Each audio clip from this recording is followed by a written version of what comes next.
स्वच्छ पुणेच्या घोषणांचा गजर सुरू असतानाच पुण्यातील कॅम्प परिसरात धक्कादायक वास्तव समोर आले।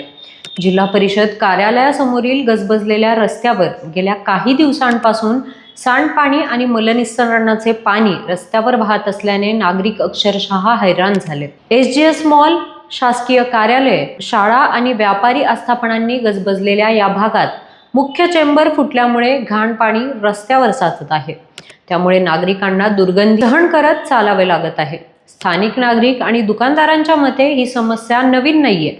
गेल्या काही महिनाभरापासून परिस्थिती गंभीर असून अनेकदा तक्रारी करूनही महापालिकेकडून कायमस्वरूपी उपाययोजना करण्यातच आलेली नाहीये। रस्त्याच्या कडेला उभ्या असलेल्या वाहनांना थेट सांडपाण्यात पार्क करावे लागत आहे।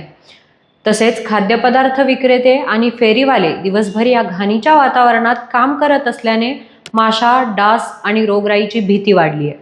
स्थानिकांच्या मते ही समस्या 2007 पासून सुरू असून केवळ जेटिंग मशीनने तात्पुरती साफसफाई केली जाते। आता नागरिकांनी महापालिकेकडे जुनी ड्रेनेज लाईन पूर्णपणे बदलण्याची मागणी देखील केली आहे। स्वच्छ पुणेचा दावा खरा ठरवायचा असेल तर या समस्येवर तातडीने ठोस कारवाई होणं गरजेचं असल्याचं नागरिकांचं म्हणणं आहे।